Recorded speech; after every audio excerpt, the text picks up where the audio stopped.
¿Qué tal? Muy buenas noches. Bueno, muchas gracias por aceptar la invitación. Nada más muy contento, la verdad, siempre me gusta estar en contacto con la gente, ya sea donde me inviten, ahí estamos. La afición de Cruz Azul sigue recordando a tu papá, al Gato Marín, que como uno de los grandes ídolos. ¿Qué te genera eso a tantos años de que, sin embargo, esté tan arraigado en los corazones de la afición? Bueno, primero, a un sentimiento de alegría, de que esto suceda, ¿no? Por supuesto, también nostalgia, es una situación, un juego difícil, quizás de entender entre la alegría y la nostalgia, ¿no? Alegría es porque a pesar de todos estos años que tú mencionaste, lo siguen recordando y no solamente la gente que lo vio jugar, sino ya gente de 40 o de 30, incluso hasta más chicos, saben de quién es Miguel Marín porque el papá, el abuelo, etcétera, le han contado, le han puesto videos, de todo. Entonces, eso es lo que te genera la alegría, que todavía siga vigente lo que él hizo dentro de la cancha. Y bueno, la nostalgia, por supuesto, por ese egoísmo que tenemos todos de que quisieras que estuviera acá, que hubiera conocido a sus nietos, etc. Bastantes cosas que hemos logrado, que hemos hecho y que sería una alegría bárbara tenerlo al lado, ¿no? Sin duda, se ha perdido de muchas cosas muy, muy bonitas del Cruz Azul, pero bueno, imagino que de donde esté estará muy contento con todo lo que pasó en estos años. Por ahí hubo alguna rachita negativa, pero bueno, es parte del fútbol, ¿no? Pero las rachas, Sebas, las rachas también hay que analizarlas. Me parece que no es nada más la situación de estos tantos años. Porque bueno, si pasaron esos 23 años y estuviste 23 años peleando el descenso y estuviste 23 años, no sé, de media tabla para abajo, y si entonces sí es una racha que dices, uf, qué jodida la pasamos, ¿no? Pero no, es un equipo que la luchó, que la hizo, que fue super líder muchas veces, que jugó finales de por medio, que hay la del 2013 que pues ni en novela, película, serie, el final salía como, o nadie lo hubiera imaginado, nadie lo hubiera escrito como salió. Entonces, creo que sí los años pesan, pero creo que también hay que analizar los comos y en estos comos Cruz Azul estuvo pues por encima de, ¿no? Sí, tal cual. Muy bien, por ejemplo, hasta un técnico secuestrado, o sea, de tres cosas que no sale, que no te la imaginas, que no las crees. Pero bueno, le tocó a Rubén, desafortunadamente, cuando el equipo jugaba un fenómeno, cuando el equipo andaba muy bien. Y bueno, las cosas que después pues ya no, ese equipo no pudo regresar a ese nivel por todo lo que, bueno, acabamos de platicar. O sea, hay muchas cosas que en el Inter también hay malas, ¿no? Contrataste mal, un montón de cosas, pero sí yo siempre invito a analizar, a darle contenido a tus ideas y a lo que piensas para que entonces podamos tener una charla con sentido, ¿no? ¿Quién es Maximiliano Marín? ¿A qué te dedicas? ¿Y cómo es ser el hijo de una personalidad tan querida por una institución tan grande como lo es Cruz Azul? Bueno, ¿a qué me dedico? Al fútbol. Toda mi vida, desde que nací, lo único que he visto y lo que he hecho es fútbol. Mientras era niño, acompañando a mi papá a todos lados, entrenamientos, concentraciones, canchas, la gente que pueda ver, hay un montón de fotos en las que me colé estando en la cancha. Entonces, mientras fue chico, eso hicimos. Después vino la etapa de querer ser futbolista, que arranca por ahí de los 11 años, más o menos. Y esa etapa de ser futbolista, pues dura más o menos hasta los 22, 23, que llegamos a segunda división. Y entonces ahí ya se corta, pero desde antes de los 21, más o menos, 22, yo ya estaba entrenando equipos, ya dirigía equipos a nivel secundaria, chicos de 13, 14, 15, después más adelante lo que se llama la prepa aquí en México, 16, 17. Entonces empecé, digamos, mi carrera de entrenador, de formador, de técnico, como lo quieran identificar la gente, desde muy temprano, ¿no? Desde los 22 años, antes incluso de de retirarme del fútbol. Y cuando me retiro del fútbol, empiezo con esto de ya más de lleno con entrenar equipos. Después de hacerlo en una escuela marista, desde un colegio marista, paso a Cruz Azul a trabajar 5 años en fuerzas básicas. Arranqué en la escuela de fútbol con los chicos de 9, 10 años. De ahí pasé ya a lo que es fuerzas básicas. Tuve la oportunidad también de ser auxiliar en segunda y tercera división. Estando en segunda división, pudimos hacer una gira a Alemania. En ese equipo de la gira de Alemania estaban chicos que llegaron al primer equipo, como Mario Ortiz. Aarón Galindo al final no pudo ir, jugador que después no solamente llegó al primer equipo de Cruz Azul, sino estuvo en Europa también jugando, selección nacional. Varios de los futbolistas que tuvimos en esta tercera, en esta segunda, pudieron llegar al primer equipo de Cruz Azul. Y bueno, cuando me toca salir de Cruz Azul por diferentes situaciones, comienzo una etapa como de 10 años más o menos, de televisión, de radio, de ser comentarista, analista, de estar en programas en Televisa principalmente y en una cadena aquí en México que se llama TVC Deportes, hasta el 2017. En el 2017, viendo que pues, Televisa quizás no tenía un futuro muy grande porque me llamaban cada partido, cada 15 días o 3 semanas, o quizás había meses que no tenía partido, entonces empecé a ver qué hacemos. Y en el que hacemos, pues ya estábamos rondando los 50 años y es difícil conseguir trabajo a esa edad. Entonces dije, bueno, vamos a regresarle al fútbol un poco o mucho de lo que nos ha dado primero como familia, a mí en lo personal. Y empezamos con una escuela que se llama Centro de Alto Rendimiento para Arqueros Miguel Marín, que lo pusimos o lo achicamos a cara Miguel Marín Fútbol. Y de 2017 arrancamos con solo arqueros. Entrenábamos una vez a la semana. Te llevo a esos años, esos primeros años en tu infancia, en tu niñez, con el Gato Marín volando por los aires, atajando balones en la portería de Cruz Azul. ¿Cómo eran ese momento de tu vida, por ahí yendo al colegio y con un papá famoso, acompañándolo a los partidos de Cruz Azul? ¿Qué recuerdas de ese momento? No, sí son juegos muy lindos, como todo, porque cuando metía la pata pues, también te tocaban las malas. Por suerte, no son muchas, o cuando fue muy famosa, como la del autogol. Entonces fue tan famosa y era la primera que sucedía, incluso llegó hasta el libro Guinness, apareció por ser el primero, digamos, en ese punto. Todo pues la pasamos, pero la verdad es que eran pocas, ¿no? O más los torneos de Cruz Azul, que también eran pocos en ese momento. Así que la mayoría son lindas, son recuerdos agradables. Por ejemplo, el conocer el Estadio Azteca desde dentro, desde vestidores, los pasillos, los caminos que podías tener para llegar a tal o cual tribuna o llegar al palco en el que nos estaba esperando mi mamá, por ejemplo.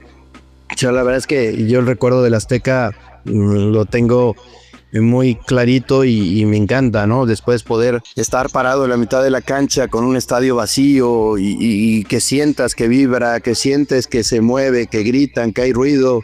Pues eso la verdad es que hasta el día de hoy me sigue emocionando, ¿no? Tu papá también tuvo la gran fortuna, porque también hay mucho mérito propio, pero no es solamente ídolo en Cruz Azul, sino que en Vélez también es súper amado, y eso que en Vélez hubo porteros como Chilaver, como Falcioni, etc. ¿Qué relación tenés con Vélez, más allá por ahí de lo que puedas tratar de seguir a la distancia, en cuanto a afecto, en cuanto a tratar de ver o no los partidos? ¿Qué te genera el Fortimo? No, bueno, la cuestión de Vélez es un cariño que no lo hemos dejado de tener, ¿no? Ahora se hace mucho más fácil con todo esto que hemos hablado, de poder verlo, de poder seguirlo. Bueno, en Vélez se conocieron mis papás, entonces no es solamente mi papá jugó, sino mi mamá jugó para Vélez también al básquet, y en esas canchas de esta antigua entrada de Vélez, pues ahí se conocieron. Mi papá vivía abajo de la tribuna sur, entonces ahí se conocieron, ahí pasaba todo el día. Pues son muchos los sentimientos, ¿no? Después, por supuesto, ser el arquero del primer equipo campeón de Vélez tiene su historia. Y ¿qué pasa? Quizás no en el mismo grado que en México, pero también encontrarme con gente de 30 años, ponele, que sabe quién es Miguel Marín, sabe qué hizo Miguel Marín o José, porque en Argentina era José. En el arte de Vélez también me pone muy contento.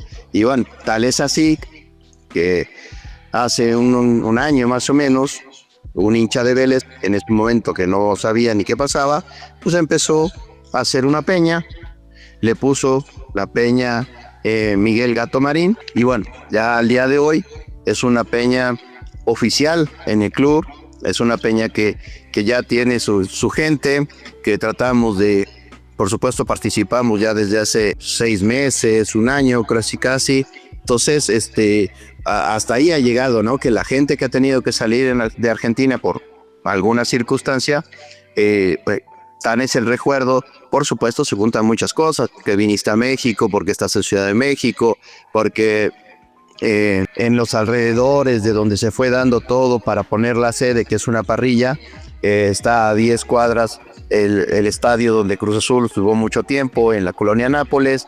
Entonces, se contaron muchas cosas, cierto, sí, para poner Miguel Marín, pero también se da la posibilidad, o sea, da la situación de que el hincha de Vélez joven también saben quién es Miguel Marín, y ahora hay una peña aquí en la Ciudad de México, ¿no? Sí, o en México en general. Bastante movimiento, veo que se come mucho asado en la peña, que se ponen a ver los partidos de Vélez. ¿Cómo es un día en la peña del Gran Gato Marín? Bueno, con esta suerte de que la sede es una parrilla, entonces no hay mucho que organizar, ¿no? Es la televisión, ya tienes ahí todo lo que hay que hacer, cada quien, incluso tienes la posibilidad de que coman lo que cada quien se le antoja y sale, ¿no? Entonces sí, la verdad es que no sé cómo sea en otros lados, pero nos vemos mucho, nos queda, digamos, la zona donde está la parrilla, nos queda muchos, también muy céntrico para poder llegar, y bueno, también donde hay que hacer un poquito mayor producción son los domingos, ¿no? Cuando el equipo juega en domingo, hay que hacer un poquito más producción porque la parrilla cierra, entonces sí hay que buscar dónde y hay que empezar a hacer un poquito mayor producción de parrilla, de llevar carne, etc, pero es que es más sencillo y más fácil teniendo la parrilla, y la verdad la pasamos muy bien, y ahora incluso no solamente nos juntamos para los partidos de Vélez, sino que ya tenemos unos mesecitos juntándonos también para jugar al pádel, entonces debes tener miles, pero una anécdota que rescates de esos momentos con tu papá siendo figura de Cruz Azul y vos siguiéndolo a todas partes. Pero hay una que se repetía siempre y que nos dejó marcados, ¿no? A mi mamá, a mi hermano, a mí, en el punto, y que siempre lo platico porque al futbolista de hoy creo que eso se le perdió, por lo menos de atender al hincha, al aficionado. Hoy se esconden, hoy salen por puertas diferentes, hoy.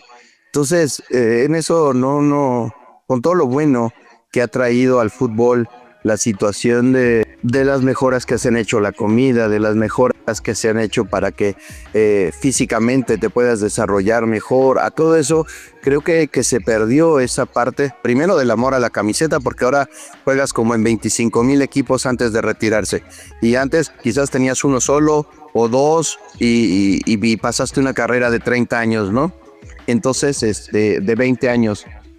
Entonces, la atención, donde se parara, era mucho tiempo el que tenía, porque hasta que no se iba el último de la foto, al último de la firma, sea una comida, sea en la calle, sea en un restaurante, no, había que hacerlo. Entonces eso nos quedó muy marcados, por lo menos a mí, y es algo que al futbolista de hoy le reprocho mucho, y si me pasa a mí, pues también charlo con la gente, trato de atenderlos como corresponde, de darle el tiempo que les corresponde, y eso es algo que te digo, no nos pasó una vez, nos pasó muchísimas veces. Incluso, no me acuerdo en dónde, viene un chico y le dice: mamá, ¿me regala su firma? Dice: no, pero el famoso es él, no soy yo, ¿no? Dice: no importa, es su esposa. Entonces, esa situación que, aunque tú creas que no, que también te permea, que también te toca y que tienes que saber acompañarla, ¿no? En ese momento. Y bueno, esas son de las más marcadas porque, bueno, nos pasó muchísimas veces, ¿no? Sí, y no es algo que se vea tan habitualmente al día de hoy, como decías hace un ratito, entonces creo que también es muy destacable. Y bueno, después de lo que fue tu papá en el arco de Cruz Azul, pasaron muchos porteros bajo los 3 palos de la máquina. ¿Te tocó ver alguno que vos consideres que tenía unas características por ahí parecidas, por ahí después con un éxito totalmente distinto, sin importar los títulos y demás? Pero que digas, este portero yo le veo cositas del gato. Yo creo que en ese punto, más que cositas, quienes pudieron ser rescatados, porque, o quienes pudieron lograr un poquito más en la afición o en la gente, ¿no? Porque quizás Scoponi, con muchas cualidades, con unas cuestiones similares de físico, de despeje o de varias cosas, no logró tener esta ascendencia en la gente, ¿no? Pero, por ejemplo, Pablo Larios, siendo totalmente diferente, pero con esas atajadas espectaculares, que salía cortando el centro volando, que era atípico. Si era atípico, por ejemplo, que Miguel Marín cortara un centro fuera de lo que era el área chica, bueno, imagínense, por ahí de los 80s, un arquero que volara sobre el punto penal para bajar una pelota, un centro que venía de un costado, ¿no? Entonces creo que Pablo, por supuesto, puede estar ahí, y no por características, reitero, sino por lo que dejó o hizo en el club, porque comparar características es difícil. Oscar Pérez, por supuesto, también, Chuy Corona, y me estoy viniendo muy para acá a los últimos tiempos, porque no encuentro después, por ejemplo, el Oso que vino después de mi papá, en paz descanse, no pudo tener esa ascendencia y tuvo que regresar rápido a Argentina, por ejemplo. O arqueros como Laz Heredia, que en Pumas puede ser recordado y hizo cosas, tampoco tuvo mucha trascendencia en el arco de Cruz Azul. O sea, a pesar de que Cruz Azul en estos tiempos del 97 hacia atrás, o bueno, en 97 sale campeón Jorge Campos con Cruz Azul y no estaba en el arco, el titular era Oscar Pérez, por ejemplo, ¿no? O Nicolás Navarro, que fue multicampeón con Necaxa, tampoco él era arquero titular en ese momento. Entonces creo que no solamente a la gente le llegas a conocer buenas atajadas o tener una historia atrás, sino le tienes que dar un poquito más. Y todos estos que te estoy mencionando, creo que lo han hecho. Incluso hoy, Kevin Mier, si duran unos cuantos años más, porque bueno, con las características que tiene va a ser muy difícil que pueda durar un tiempo largo en Cruz Azul, pero podría lograrlo, porque ataja, porque tiene esas cualidades. Y bueno, ahora tiene algo que el fútbol en los 70s o en los 80s no te lo exigía, que es tener un juego con la pelota en los pies, que sí hoy lo hace Kevin diferente, ¿no? Sí, tal cual. Y justo yo te iba a preguntar algo referido sobre Amier, que tiene que ver, ¿cómo te cae esto de los porteros, de que salgan demasiado del área, de que jueguen mucho con los pies, de que por ahí hasta sean una especie de líbero muy adelantado a la portería? Y por otro lado, en la temporada pasada salió esta edición especial en las playeras de los porteros de Cruz Azul, que justamente hacen alusión a las que usaba tu papá. ¿Qué te causó ver eso en Cruz Azul ahora? A mí me gusta que los arqueros tengan esta evolución, ¿no? Que tanto por una cuestión de reglamento, primero, porque ya no la podías levantar cuando te la retrocedían. Después, por esa situación de reglamento, que tuvieras que jugar mejor con los pies. Y después de eso, también por una evolución de sistemas que lo tengan que utilizar, ¿no? Porque con esta presión alta que se viene utilizando en casi todas las partes del mundo, el fútbol del mundo, bueno, pues tenías que tener a alguien que te diera esa válvula que siempre está libre, porque por más que vayas a hacer presión, lo va a recibir libre. Entonces, me gusta.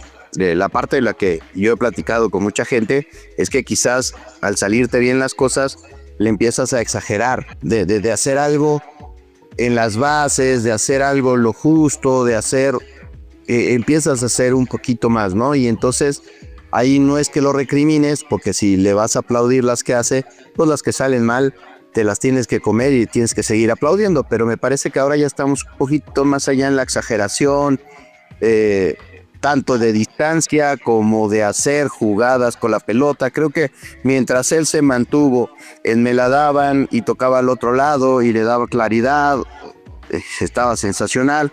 Hoy ya empiezan los recortes, hoy ya empiezan los amagues y quizás hasta faltando la lectura del propio partido, porque recordando el gol que hace Richard en la semifinal, en el partido de vuelta, cuando ya ves a Rotondi que viene corriendo y que no tiene la facilidad de poder llegar a una pelota que se va a ir al lateral, pues empieza uno a tirarse para atrás, ¿no? Empieza uno como a ver qué puede pasar, y creo que en ese agrandado en el buen sentido, no quiero poner el agrandado, pero en ese agrandado que ya estaba, que todo venía saliendo bien, se mantuvo donde estaba parado y agarró Richard y pum, para adentro, ¿no?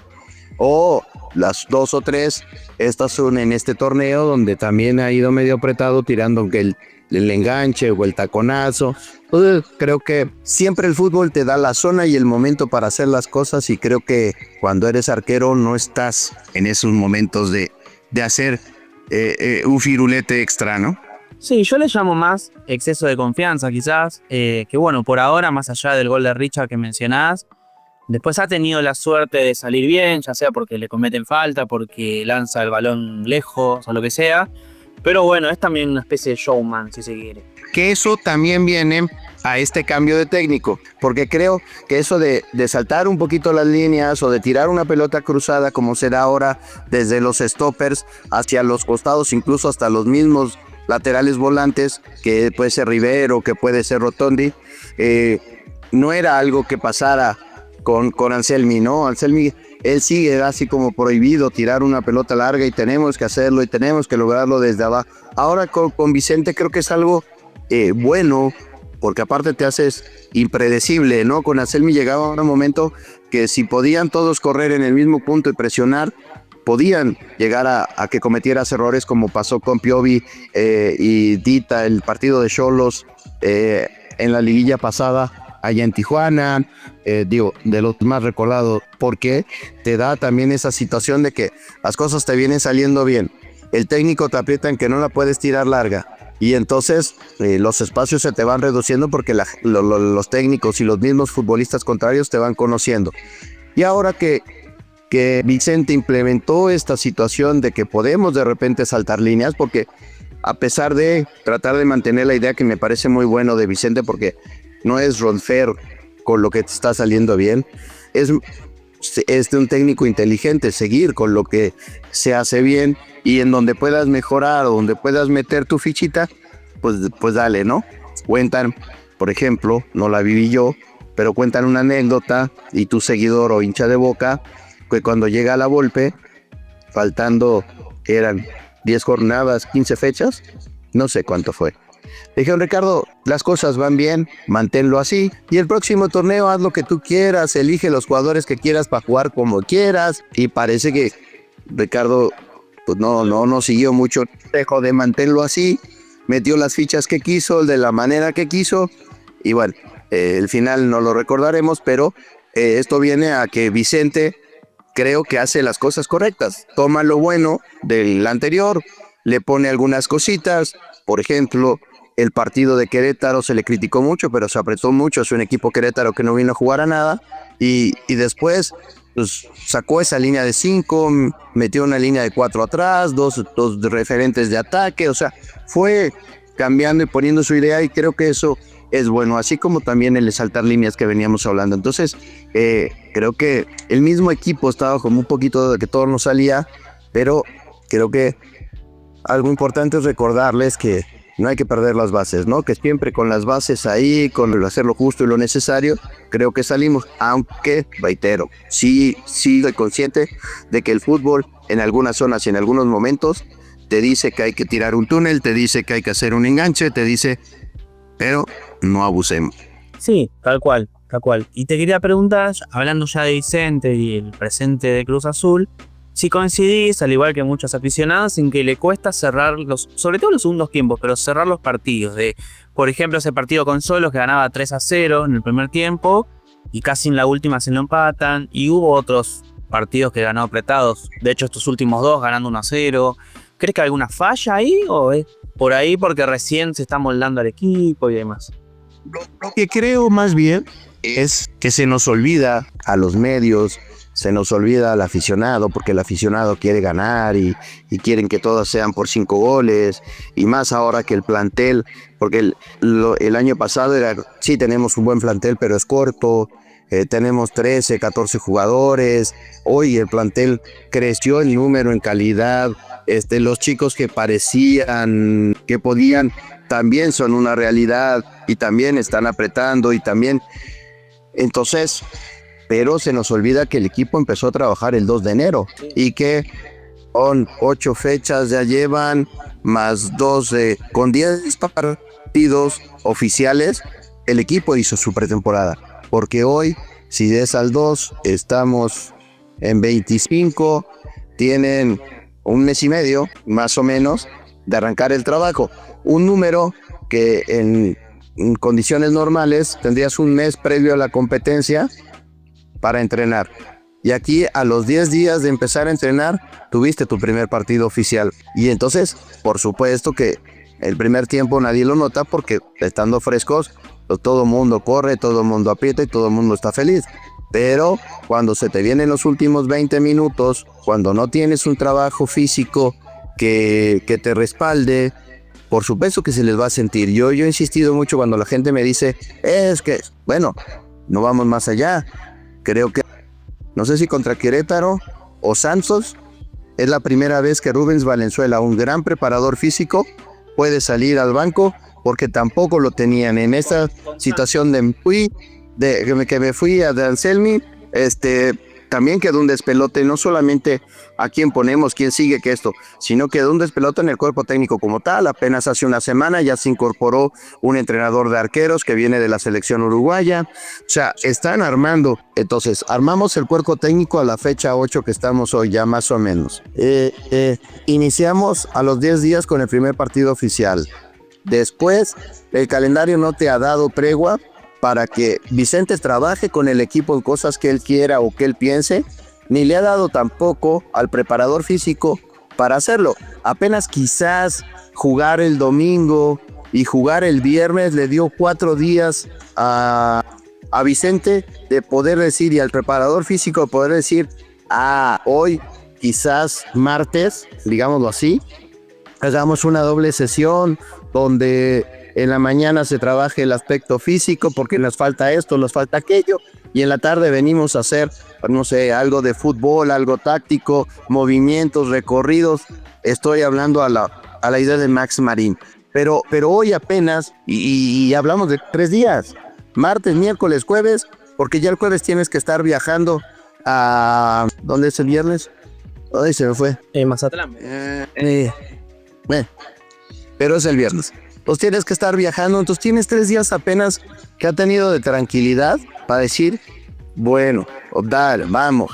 Porque Xolos es una situación diferente por los horarios y porque tienes 2 horas menos, porque tuviste que ir a Dominicana también y regresaste, estás jugando cada tercer día. Hoy, desde que arrancó el campeonato, prácticamente es la primera vez que tiene 5 días sin competencia entre un partido y otro. Todos casi en 3. Entonces, creo que se nos va un poquito esta situación del analizar. A mí me gusta mucho eso, quizás porque tengo ese espíritu de técnico que llevo adentro, pero creo que analicemos primero y si lo ves, lo de Vicente no está siendo malo. No. Ni desde los puntos que ha sacado, ni desde la forma de cómo juega el equipo, porque perdiste sí con Tigres, pero la verdad es que el segundo gol dices, no se lo pueden hacer a un equipo profesional, ¿no? Entonces hay detallitos y Tigres lo atacaste, tuviste, pudiste, finalmente se perdió, pero creo que tampoco fue el equipo un desastre como para decir, Vicente Sánchez no sabe nada, ¿no? No, aparte es una persona que estuvo 30 años en el fútbol, figura en la Liga MX con Toluca, o sea, es un tipo que sabe un montón y que incluso con la sub-23 hizo un trabajo muy bueno. Incluso el equipo ahora todavía está puntero, líder en lo que es la liga, entonces creo que se le quita mucho mérito por lo que veo yo de este lado también. Y coincido. Trabajó mucho tiempo a las órdenes de un técnico que se me hace de los mejores, no voy a decir el top 3, pero porque quizás los resultados no le acompañan mucho, porque no tiene tantos campeonatos como Vucetich, pero un técnico que trabaja muy bien, que tiene una idea muy clara de lo que es el fútbol. Quizás hoy ya la edad lo ha ido retirando un poquito de lo que es las canchas, pero Enrique Mesa estuvo con Vicente Sánchez muchísimo tiempo, un Toluca que se le recuerda en el fútbol mexicano por la forma de jugar, por lo que la forma en que tenían, por supuesto, la mayor referencia de este Toluca es Pepe Cardoso, ¿no? Y los 3 campeonatos que ganan en muy poquito tiempo, pero todo eso es un trabajo que Vicente lo tuvo, estuvo, y yo decía, bueno, si tienes un técnico tantos años como Enrique Mesa, no puedes no aprenderle nada, ¿no? O no te puedes ir sin quedarte con algo. Yo sé que el técnico es la suma o el cúmulo de las ideas de todos los técnicos que tuviste, desde quizás de pibe hasta que llegaste a primera división, pero algo de Enrique Mesa tuvo que haber quedado en Vicente, y se le ve que es el querer la pelota, el tocar la pelota, el tener la posesión, un equipo equilibrado, porque hoy Cruz Azul es un equipo equilibrado, a pesar de... Y uno puede tener diferencias, ¿no? Porque si Piovi tiene que ser el stopper en vez del líbero, o si Lira es el mejor líbero de los que tiene las posibilidades de jugar. Las diferencias, por supuesto, que pueden existir, pero yo siempre digo que el día a día te tiene que dar la razón como técnico, porque todos los demás no lo tenemos, ¿no? Sí, tal cual, aparte, no por nada, el ingeniero esta semana habló y lo ratificó para todo el clausura. ¿Quién te dice que hace una buena liguilla y se queda por todo el año? Así que bueno, veremos qué depara en el futuro de Vicente. Y también hablando de técnico, ¿cómo te tomó la salida de Anselmi? ¿Te sorprendió? ¿No te sorprendió? ¿Te decepcionó? ¿No te decepcionó? No, la verdad es que, bueno, hay que tomarlo en 2 puntos. Si hablamos desde lo contractual, lo oficial, no te tiene que decepcionar, ¿no? Porque existe una cláusula de rescisión, más allá si hoy Porto lo ha pagado o no, piensa pagarla o no. Existe esa salida que tienen tanto técnico como futbolistas, de no estar amarrados simplemente a lo que piense el club, y que si llega alguien y pone la plata te puedas ir. Desde ese punto de vista no hay una queja. Pero me pueden llamar viejo, porque tengo 54 años y yo crecí con esa idea que le escuché muchas veces al presidente hoy no querido de Cruz Azul, de que la palabra era más importante. Lo escuché de mi papá también, que la palabra es lo más importante, que si faltas a tu palabra, pues no hay otra situación que defender. Entonces, si se va en diciembre, no pasa nada, pero no te puedes ir empezando el campeonato. Cuando armaste el equipo a tu idea, cuando hiciste las cosas a tu manera, cuando pediste, entonces eso ya te compromete más allá de una firma en un papel. Y ojo, lo mismo pensé y lo mismo hablé cuando Gago salió corriendo a Boca, y muchos dicen, es que Boca viene una sola vez.